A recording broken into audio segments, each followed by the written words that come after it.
Hello everyone, this is Divya and welcome to my channel dialectical girl. और आज की इस वीडियो में हम बात करेंगे आर्बिट्रेशन एंड कंसिलिएशन एक्ट 1996 के एक और इम्पॉर्टेंट टॉपिक के बारे में। Chapter 6 making of arbitral award and termination of proceedings. ये चैप्टर सेक्शन 28 से सेक्शन 33 तक डील करता है एंड ये काफ़ी लेंदी टॉपिक है, इसलिए इसको हम 2 वीडियोज़ में कवर करेंगे। तो आज की इस वीडियो में हम बात करेंगे सेक्शन 28 से सेक्शन 30 तक, और अपनी नेक्स्ट वीडियो में हम डिस्कस करेंगे कि आर्बिट्रल अवार्ड क्या होता है, जो कि एक बहुत ही ज़्यादा इंपॉर्टेंट टॉपिक है and mostly her bar exams में पूछा जाता है। हम उसके एसेंशियल्स के बारे में भी पढ़ेंगे और सेक्शन 31 से 33 तक भी हम डिस्कस करेंगे। लेकिन आज की इस वीडियो में हम स्टार्टिंग के सेक्शंस डिस्कस करेंगे, section 28, 29, 29A, 29B and section 30। मैंने और भी कई इंपॉर्टेंट टॉपिक्स पर वीडियोस बनाई हुई हैं। अगर आपने मेरी प्रीवियस वीडियोस नहीं देखी हैं तो वो आप मेरा चैनल विजिट करके देख सकते हैं या फिर मेरी प्लेलिस्ट में जाकर देख सकते हैं। और अगर आपको मेरी वीडियोस पसंद आती हैं तो do like my videos, share my videos with your friends and yes, don't forget to subscribe to dialectical girl for more such educational content. तो चलिए बिना किसी देरी के ये वीडियो स्टार्ट करते हैं।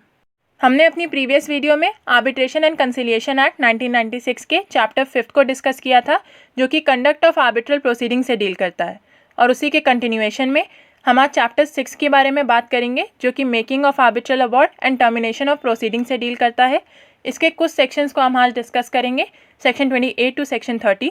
तो सेक्शन 28 बात करता है rules applicable to substance of dispute, यानी जो भी डिस्प्यूट है उसके ऊपर कौन से रूल्स एप्लीकेबल होंगे, इसके बारे में हमें सेक्शन 28 बताता है। इसका सबसेक्शन 1 कहता है where the place of arbitration is situated in India, जहाँ पर प्लेस ऑफ आर्बिट्रेशन इंडिया में सिचुएटेड है। जहाँ पर भी आर्बिट्रल प्रोसीडिंग्स कंडक्ट हो रही हैं, अगर वो प्लेस इंडिया में सिचुएटेड है तो क्या होगा। तो इसमें हमें 2 चीज़ें बताई गई हैं। पहली कि इंटरनेशनल कॉमर्शियल आर्बिट्रेशन के अलावा अगर किसी और फॉर्म का आर्बिट्रेशन हो रहा है तो क्या चीज़ें अप्लाई करेंगी, और दूसरी कि अगर इंटरनेशनल कॉमर्शियल आर्बिट्रेशन हो रहा है तो क्या चीज़ें अप्लाई करेंगी। तो क्लॉज ए कहता है कि इंटरनेशनल कॉमर्शियल आर्बिट्रेशन के अलावा अगर किसी और फॉर्म का आर्बिट्रेशन हो रहा है तो उस केस में जो आर्बिट्रल ट्रिब्यूनल है वो डिस्प्यूट को डिसाइड करेगी इंडियन सब्सटेंसिव लॉ के अकॉर्डिंग। जो भी सब्सटेंसिव लॉ उस टाइम इंडिया में प्रिवेल कर रहा है उसके अकॉर्डिंग ही आर्बिट्रल ट्रिब्यूनल उस डिस्प्यूट को डिसाइड करेगा। क्लॉज बी कहता है इन इंटरनेशनल कॉमर्शियल आर्बिट्रेशन, यानी अगर इंटरनेशनल कॉमर्शियल आर्बिट्रेशन हो रहा है तब क्या होगा, तब पार्टीज़ ने जो लॉ डेजिग्नेट किया होगा उसके अकॉर्डिंग आर्बिट्रल ट्रिब्यूनल उस डिस्प्यूट को डिसाइड करेगा। इसको हम एक एग्जांपल के थ्रू समझते हैं। मान लीजिए एक डिस्प्यूट की 2 पार्टीज़ हैं और उस डिस्प्यूट का प्लेस ऑफ आर्बिट्रेशन इंडिया है, लेकिन पार्टीज़ ये मिलकर डिसाइड करती हैं कि वो अपने डिस्प्यूट को डिसाइड करना चाहती हैं कोरियन लॉ के अकॉर्डिंग। तो पार्टीज़ कोरियन लॉ डेजिग्नेट कर देंगी और जो आर्बिट्रल ट्रिब्यूनल है वो कोरियन लॉ के अकॉर्डिंग ही उस डिस्प्यूट को डिसाइड करेगा।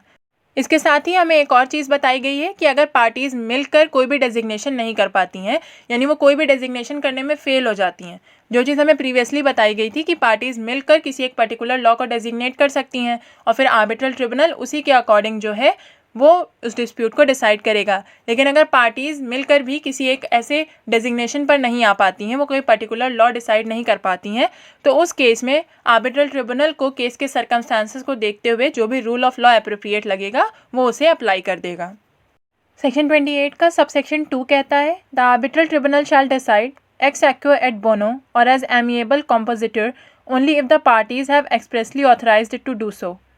ये दोनों लैटिन फ्रेजेस हैं। इसका मतलब हुआ कि अगर पार्टीज़ ऑथराइज़ करें तो जो आर्बिट्रल ट्रिब्यूनल है वो स्ट्रिक्ट रूल्स ऑफ लॉ को फॉलो ना करते हुए fair and just moral principles को फॉलो करके भी डिस्प्यूट को डिसाइड कर सकता है, या फिर फ्रेंडली सेटलमेंट के मैनर में भी डिस्प्यूट को डिसाइड कर सकता है। इसका एक सिंपल सा ये मीनिंग हुआ कि जितने भी स्ट्रिक्ट रूल ऑफ लॉ हैं उनको फॉलो ना करके जो भी आर्बिट्रल ट्रिब्यूनल को सही लगता है, जो कि उसे गुड लगता है, फेयर और जस्ट लगता है, वो उसके अकॉर्डिंग भी डिस्प्यूट को डिसाइड कर सकता है अगर पार्टीज़ ने उसे ये ऑथराइजेशन दिया है तो। सेक्शन 28 सबसेक्शन 3 कहता है कि आर्बिट्रल अवार्ड को डिसाइड करते टाइम आर्बिट्रल ट्रिब्यूनल को ये बातें ध्यान में रखनी है कि जो भी कॉन्ट्रैक्ट है उसके क्या टर्म्स हैं और जो भी ट्रांजैक्शन हो रहा है उस पर कौन कौन सी ट्रेड प्रैक्टिसेस एप्लीकेबल हैं। अब हम बात करते हैं सेक्शन 29 की, जो कि बात करता है decision making by panel of arbitrators. इसका सबसेक्शन 1 कहता है कि जहाँ पर एक से ज़्यादा आर्बिट्रेटर्स हैं किसी आर्बिट्रल प्रोसीडिंग में, तो वहाँ पर जो आर्बिट्रल ट्रिब्यूनल का डिसीजन होगा वो मेजॉरिटी के बेसिस पर डिसाइड किया जाएगा। फॉर एग्जाम्पल, अगर 5 आर्बिट्रेटर्स हैं और 2 किसी एक डिसीजन के फेवर में है और 3 किसी और डिसीजन के फेवर में है, तो यहाँ पर मेजॉरिटी 3 की हुई, तो जो 3 का डिसीजन होगा वही आर्बिट्रल ट्रिब्यूनल का डिसीजन होगा। इसका सबसेक्शन 2 कहता है कि सबसेक्शन 1 में जो भी बात कही गई है उसके अलावा अगर पार्टीज ऑथराइज करें या फिर सारे मेंबर्स आर्बिट्रल ट्रिब्यूनल के मिलकर ऑथराइज करें, तो जो प्रिसाइडिंग आर्बिट्रेटर है वो क्वेश्चन ऑफ प्रोसीजर के जितने भी मैटर्स हैं उन पर डिसाइड कर सकेगा। अब हम बात करते हैं सेक्शन 29A की, जो कि time limit for arbitral award की बात करता है, यानी आर्बिट्रल अवार्ड को देने के लिए क्या टाइम लिमिट है। इसका सबसेक्शन 1 कहता है the award in matters other than international commercial arbitration, यानी कि इंटरनेशनल कॉमर्शियल आर्बिट्रेशन के अलावा अगर किसी और मैटर पर अवार्ड पास करना है तो उसके लिए आर्बिट्रल ट्रिब्यूनल के पास क्या टाइम लिमिट होगी। तो जिस भी दिन पर प्लीडिंग्स कंप्लीट कर ली गई हैं, यानी कि statement of claim and statement of defence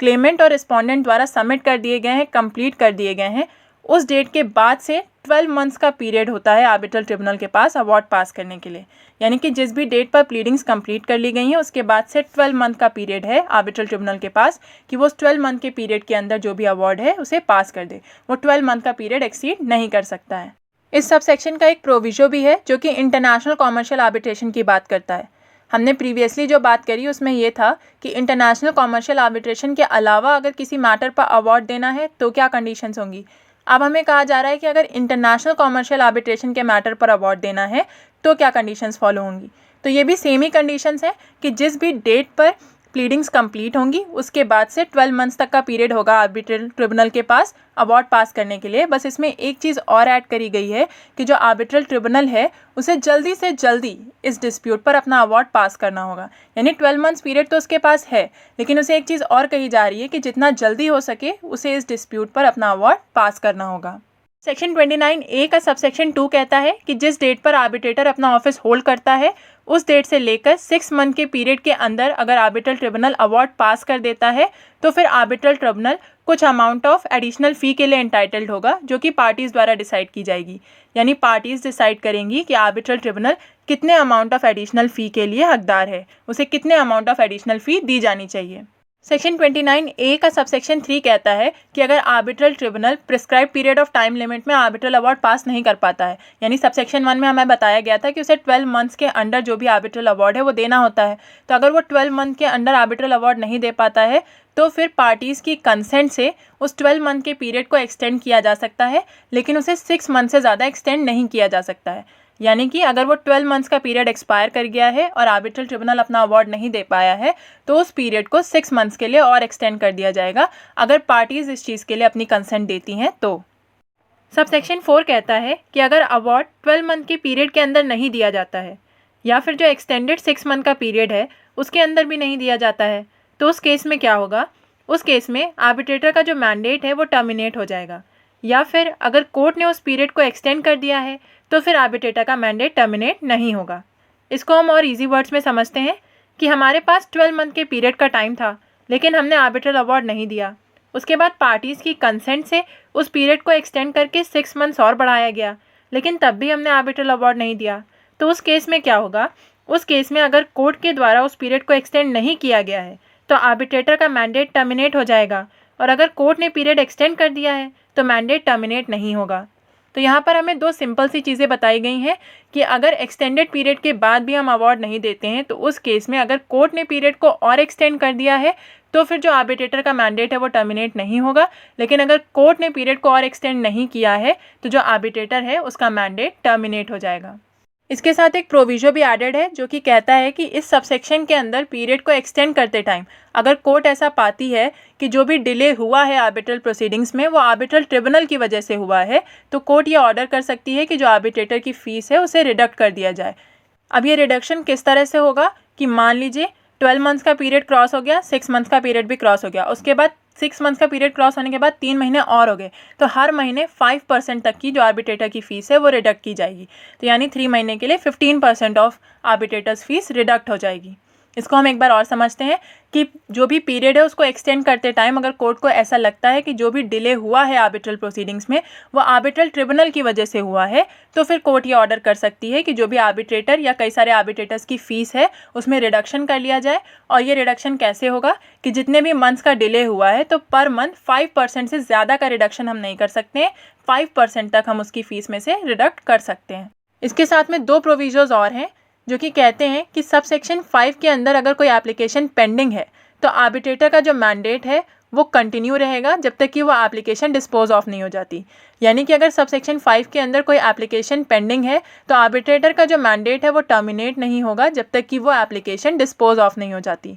और जो दूसरा प्रोविजन है वो ये कहता है कि आर्बिट्रेटर को प्रॉपर अपॉर्चुनिटी दी जाएगी, यानी उसको अपना पक्ष रखने का प्रॉपर मौका दिया जाएगा उसकी फ़ीस को रिड्यूस करने से पहले। सबसेक्शन 5 कहता है कि कोई भी पार्टी कोर्ट में एप्लीकेशन दे सकती है पीरियड को एक्सटेंड कराने के लिए। जो बात हमें सबसेक्शन 4 में बताई गई थी कि कोर्ट चाहे तो पीरियड को और आगे तक एक्सटेंड कर सकती है, तो उसके लिए कोई भी पार्टी कोर्ट में एप्लीकेशन दे सकती है कि उस पीरियड को और आगे तक एक्सटेंड कर दिया जाए। लेकिन कोर्ट उस एप्लीकेशन पर जो एक्सटेंशन है वो तभी ग्रांट करेगी जब उसे ऐसा लगता है कि जो भी डिले हुआ है उसके पीछे कोई सफिशिएंट कॉज है। यानी बेमतलब अगर डिले किया गया है तो फिर कोर्ट एक्सटेंशन ग्रांट नहीं करेगा, लेकिन अगर उस डिले के पीछे कोई सफिशिएंट कॉज है तो फिर जो कोर्ट है वो एक्सटेंशन ग्रांट कर सकती है। और साथ ही साथ जो कोर्ट है वो ऐसे टर्म्स एंड कंडीशन भी इम्पोज कर सकती है जो कि उसको सही लगते हैं। सबसेक्शन 6 कहता है कि कोर्ट पीरियड को एक्सटेंड करते टाइम एक या एक से ज़्यादा आर्बिट्रेटर्स को सब्स्टिट्यूट कर सकता है, और अगर एक या एक से ज़्यादा आर्बिट्रेटर सब्स्टिट्यूट कर दिए गए हैं तो उस केस में जो आर्बिट्रल प्रोसीडिंग्स है वो कहाँ से स्टार्ट होगी, वो वहीं से स्टार्ट होगी जिस पॉइंट पर आर्बिट्रेटर को सब्स्टिट्यूट किया गया है। वो वापस फिर से स्टार्ट नहीं होंगी, यानी स्टार्ट से स्टार्ट नहीं होंगी। जिस भी पॉइंट पर आर्बिट्रल प्रोसीडिंग्स थी उसी पॉइंट से आर्बिट्रल प्रोसीडिंग्स फर्दर स्टार्ट की जाएंगी, और ऐसा माना जाएगा कि जो भी एविडेंस या मटेरियल प्रीवियसली दिए गए थे किसी आर्बिट्रेटर को वो जो न्यूली अपॉइंटेड आर्बिट्रेटर है उसको भी मिल चुके हैं। इसको हम और इजी वर्ड्स में समझते हैं कि जब भी कोर्ट जो है वो पीरियड को एक्सटेंड करेगा उस टाइम पर कोर्ट चाहे तो किसी भी एक आर्बिट्रेटर या कई सारे आर्बिट्रेटर को सब्स्टिट्यूट कर सकता है, और अगर कोर्ट ने किसी एक या एक से ज़्यादा आर्बिट्रेटर को सब्स्टिट्यूट कर दिया है और उसकी जगह किसी नए आर्बिट्रेटर को अपॉइंट किया है तो फिर जो आर्बिट्रल प्रोसीडिंग्स हैं वो कहाँ से स्टार्ट होंगी, जहाँ पर उस प्रीवियस आर्बिट्रेटर को सब्स्टिट्यूट किया गया था। हम वापस स्टार्ट से प्रोसीडिंग से स्टार्ट नहीं करेंगे, हम उसी पॉइंट से फर्दर अपनी प्रोसीडिंग से स्टार्ट करेंगे, और जो भी एविडेंस या मटीरियल थे जिनके बेसिस पर प्रोसीडिंग्स चल रही थी ऐसा माना जाएगा कि जो न्यूली अपॉइंटेड आर्बिट्रेटर है उसे भी वो सारे मटेरियल और एविडेंस प्रोवाइड करा दिए गए हैं। सबसेक्शन 7 कहता है कि अगर इस सेक्शन के तहत कोई आर्बिट्रेटर अपॉइंट किया जाता है तो फिर जो आर्बिट्रल ट्रिब्यूनल रिकॉन्स्टिट्यूट हुआ है उसे ऐसा माना जाएगा कि वो प्रीवियसली अपॉइंटेड आर्बिट्रल ट्रिब्यूनल के कॉन्टिन्यूएशन में है। सबसेक्शन 8 कहता है कि इस सेक्शन के अंडर जो कोर्ट है उसके पास ये फ्रीडम है कि वो किसी भी पार्टी के ऊपर एक्चुअल या एग्जेम्पलरी कॉस्ट इम्पोज कर सकती है। सबसेक्शन 9 कहता है कि सबसेक्शन 5 के अंडर जो भी एप्लीकेशन फाइल की जा रही है किसी पार्टी के थ्रू पीरियड को एक्सटेंड करने के लिए उस एप्लीकेशन को कोर्ट जल्दी से जल्दी डिस्पोज ऑफ करेगा, और जिस भी दिन अपोजिट पार्टी को उस एप्लीकेशन के बारे में नोटिस दी जा रही है उस डेट से लेकर नेक्स्ट 60 डेज़ के अंदर जो कोर्ट है उसे इस एप्लीकेशन को डिस्पोज ऑफ करना होगा। अब हम बात करते हैं सेक्शन 29B की, जो कि फास्ट ट्रैक प्रोसीजर की बात करता है, यानी कि ऐसा प्रोसीजर जिसके थ्रू हम अपनी आर्बिट्रल प्रोसीडिंग्स को जल्दी से जल्दी कंप्लीट कर सकें और एक आर्बिट्रल अवार्ड दे सकें। इसका सबसेक्शन 1 कहता है not with standing anything contained in this act, यानी कि इस एक्ट में कोई भी बात होते हुए भी जो आर्बिट्रेशन एग्रीमेंट की पार्टीज़ हैं वो आर्बिट्रल ट्रिब्यूनल के अपॉइंटमेंट के पहले या बाद में किसी भी स्टेज पर ये चीज़ डिसाइड कर सकती हैं राइटिंग में कि वो जो भी अपना डिस्प्यूट है उसे फास्ट ट्रैक प्रोसीजर के थ्रू रिजॉल्व करना चाहती हैं। इसको हम और इजी वर्ड्स में समझते हैं कि जो भी आर्बिट्रेशन एग्रीमेंट की पार्टीज़ हैं, यानी कि मान लीजिए 2 पार्टीज़ के बीच में डिस्प्यूट है तो वो 2 पार्टीज़ आर्बिट्रल ट्रिब्यूनल के अपॉइंटमेंट से पहले या फिर आर्बिट्रल ट्रिब्यूनल के अपॉइंटमेंट के बाद किसी भी स्टेज पर ये चीज़ डिसाइड कर सकती हैं कि उनके बीच में जो भी डिस्प्यूट है वो उसे फास्ट ट्रैक प्रोसीजर के थ्रू रिजॉल्व करना चाहती हैं। इसका सबसेक्शन 2 कहता है कि जो भी आर्बिट्रेशन एग्रीमेंट की पार्टीज़ हैं जब वो ये चीज़ डिसाइड करती हैं, इस चीज़ पर अग्री करती हैं कि वो अपने डिस्प्यूट को फास्ट ट्रैक प्रोसीजर के थ्रू रिजॉल्व करेंगी, उसी टाइम पर वो इस चीज़ पर भी अग्री कर सकती हैं कि उनके डिस्प्यूट को रिजॉल्व करने के लिए वो एक सोल आर्बिट्रेटर अपॉइंट करेंगी, यानी कि दोनों पार्टीज़ मिलकर ही एक सोल आर्बिट्रेटर अपॉइंट करेंगी। सबसेक्शन 2 क्या कहता है कि जो भी आर्बिट्रेशन एग्रीमेंट की पार्टीज़ हैं वो अपने डिस्प्यूट को फास्ट ट्रैक प्रोसीजर के थ्रू रिजॉल्व करने के लिए जब राइटिंग में अग्रीमेंट करती हैं उसी टाइम पर वो ये भी डिसाइड कर सकती हैं कि वो इस डिस्प्यूट के लिए एक सोल आर्बिट्रेटर को अपॉइंट करेंगी जो कि उनके डिस्प्यूट को रिजॉल्व करेगा। सबसेक्शन 3 कहता है कि फास्ट ट्रैक प्रोसीजर के लिए आर्बिट्रल ट्रिब्यूनल को क्या प्रोसीजर फॉलो करना होगा आर्बिट्रल प्रोसीडिंग्स कंडक्ट करते टाइम। इसका क्लॉज ए कहता है कि जो आर्बिट्रल ट्रिब्यूनल है वो रिटन प्लीडिंग, डॉक्यूमेंट्स और सबमिशंस जो कि पार्टीज़ द्वारा फाइल किए गए हैं उनके बेसिस पर जो डिस्प्यूट है उसे डिसाइड कर सकता है। उसे कोई भी ओरल हियरिंग हेल्ड करने की ज़रूरत नहीं है, यानी कि बिना किसी ओरल हियरिंग को हेल्ड किए सिर्फ रिटन प्लीडिंग्स के बेसिस पे या डॉक्यूमेंट्स और सबमिशंस के बेसिस पे जो आर्बिट्रल ट्रिब्यूनल है वो डिस्प्यूट को डिसाइड कर सकता है। इसका क्लॉज बी कहता है कि आर्बिट्रल ट्रिब्यूनल के पास ये भी पावर है कि वो जो प्लीडिंग्स और डॉक्यूमेंट्स पार्टीज़ के द्वारा सबमिट की गई थी उसके अलावा वो पार्टीज़ से कोई फर्दर इन्फॉर्मेशन या क्लैरिफिकेशन भी मांग सकता है। क्लॉज सी कहता है कि ओरल हियरिंग तभी हेल्ड होंगी जब सारी पार्टीज़ मिलकर रिक्वेस्ट करती हैं ओरल हियरिंग के लिए, या फिर अगर आर्बिट्रल ट्रिब्यूनल को ज़रूरी लगता है कि किसी भी इशू को क्लैरिफाई करने के लिए ओरल हियरिंग ज़रूरी है तो फिर वो ओरल हियरिंग हेल्ड करेगा। या तो सारी पार्टीज़ मिलकर रिक्वेस्ट करें कि ओरल हियरिंग होनी चाहिए तब ओरल हियरिंग हेल्ड होगी, या फिर अगर आर्बिट्रल ट्रिब्यूनल को लगता है कि ओरल हियरिंग ज़रूरी है किसी इशू को क्लैरिफाई करने के लिए तब ओरल हियरिंग हेल्ड होगी। क्लॉज डी कहता है कि अगर ओरल हियरिंग हेल्ड की जा रही हैं तो आर्बिट्रल ट्रिब्यूनल ऐसी टेक्निकल फॉर्मेलिटीज़ यूज़ कर सकेगा जिसके थ्रू जल्दी से जल्दी जो भी डिस्प्यूट है उसे रिजॉल्व किया जा सके। सेक्शन 29B का सबसेक्शन 4 कहता है कि जिस भी दिन पर आर्बिट्रेटर अपना ऑफिस होल्ड करता है, यानी कि arbitral tribunal enters upon the reference, उस डेट से लेकर 6 मंथ्स के पीरियड के विद इन जो आर्बिट्रल ट्रिब्यूनल है उसे अवार्ड देना होगा। तो यहाँ पर क्या टाइम लिमिट है? फास्ट ट्रैक प्रोसीजर की टाइम लिमिट है कि जो भी आर्बिट्रल अवार्ड है वो आर्बिट्रल ट्रिब्यूनल के रेफरेंस में आने के बाद से 6 मंथ्स के अंदर दिया जाना चाहिए। इस सेक्शन का सबसेक्शन 5 कहता है कि अगर सबसेक्शन 4 में जो टाइम लिमिट बताई गई है यानी 6 मंथ्स का पीरियड बताया गया है उसके अंदर अगर अवार्ड नहीं दिया जाता है तो उस केस में सेक्शन 29A के जो प्रोविजंस हैं जो कि सबसेक्शन 3 से 9 तक हैं वो अप्लाई किए जाएंगे। यानी कि जो सबसेक्शन 3 से लेकर 9 तक हमें बातें बताई गई हैं सेक्शन 29A में वो चीज़ें हम अप्लाई करेंगे अगर आर्बिट्रल ट्रिब्यूनल 6 मंथ्स के पीरियड के अंदर अवार्ड नहीं दे पाता है तो। सबसेक्शन 6 कहता है कि आर्बिट्रेटर को कितने अमाउंट ऑफ फ़ी पे करी जाएगी और किस मैनर में वो पेमेंट होगा, ये चीज़ पार्टीज़ और आर्बिट्रेटर्स आपस में मिलकर अग्री कर सकते हैं। अब हम बात करते हैं सेक्शन 30 की जो कि सेटलमेंट से डील करता है। इसका सबसेक्शन 1 कहता है कि आर्बिट्रल ट्रिब्यूनल अगर चाहे तो वो डिस्प्यूट को रिजॉल्व करने के लिए सेटलमेंट को भी इनकरेज कर सकता है, यानी वो दो पार्टीज़ के बीच में सेटलमेंट भी करा सकता है और अगर पार्टीज़ अग्री करती हैं तो फिर आर्बिट्रल ट्रिब्यूनल मीडिएशन, कंसिलिएशन या कोई भी और प्रोसीजर यूज़ कर सकता है आर्बिट्रल प्रोसीडिंग्स के दौरान सेटलमेंट को इनकरेज करने के लिए। इसको हम और इजी वर्ड्स में समझते हैं तो जैसे कि आर्बिट्रल ट्रिब्यूनल का क्या काम था कि वो डिस्प्यूट को रिजॉल्व करेगा और एंड में एक अवार्ड दे देगा, लेकिन आर्बिट्रल ट्रिब्यूनल जो है वो पार्टीज़ के बीच में सेटलमेंट भी करा सकता है। वो चाहे तो सेटलमेंट को इनकरेज कर सकता है और अगर पार्टीज़ अग्री करती हैं तो इस सेटलमेंट के लिए वो कंसिलिएशन, मीडिएशन या अदर प्रोसीजर्स यूज़ कर सकता है जो भी उसे सही लगते हैं आर्बिट्रल प्रोसीडिंग्स के दौरान। सेक्शन 30 का सबसेक्शन 2 कहता है कि आर्बिट्रल प्रोसीडिंग्स के दौरान अगर पार्टीज़ अपना डिस्प्यूट सेटल डाउन कर लेती हैं तो उस केस में जो आर्बिट्रल ट्रिब्यूनल है वो प्रोसीडिंग्स को टर्मिनेट कर देगा, और अगर पार्टीज़ द्वारा रिक्वेस्ट किया जाता है और आर्बिट्रल ट्रिब्यूनल को कोई ऑब्जेक्शन नहीं है तो वो इस सेटलमेंट को एक arbitral award on agreed terms के फॉर्म में रिकॉर्ड कर देगा। यानी कि जो भी सेटलमेंट पार्टीज़ के बीच में हुआ है वो उसे आर्बिट्रल अवार्ड के फॉर्म में लिखेगा और उसको as an arbitral award record कर देगा। सबसेक्शन 3 कहता है कि अग्रीड टर्म्स पे जो भी आर्बिट्रल अवार्ड होगा वो सेक्शन 31 के अकॉर्डेंस में होगा और साथ ही साथ उसमें ये चीज़ मेंशन होनी चाहिए कि वो एक आर्बिट्रल अवार्ड है। सबसेक्शन 4 कहता है कि जो अग्रीड टर्म्स पे आर्बिट्रल अवार्ड होगा उसका भी सेम स्टेटस और इफेक्ट होगा जैसे कि किसी और आर्बिट्रल अवार्ड का होता है। यानी कि अगर किसी भी डिस्प्यूट पे हम आर्बिट्रल अवार्ड देते हैं तो जो अग्रीड टर्म्स पे आर्बिट्रल अवार्ड है यानी कि जो सेटलमेंट का आर्बिट्रल अवार्ड है वो भी सेम स्टेटस और सेम इफेक्ट होल्ड करता है जैसे कि किसी other normal arbitral award hold करता है। So that's all for today. आज की इस वीडियो में हमने chapter 6 making of arbitral award and termination of proceedings के कुछ सेक्शंस के बारे में बात करी, सेक्शन 28 टू सेक्शन 30। अपनी नेक्स्ट वीडियो में हम सेक्शन 31 टू सेक्शन 33 डिस्कस करेंगे और साथ ही साथ एक और इम्पॉर्टेंट टॉपिक डिस्कस करेंगे, आर्बिट्रल अवार्ड।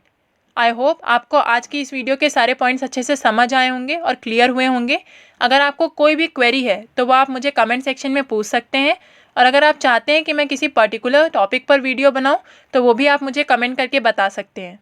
अगर आपको ये वीडियो पसंद आई है तो do like this video, share this video with your friends, and yes, don't forget to subscribe to dialectical girl for more such educational content.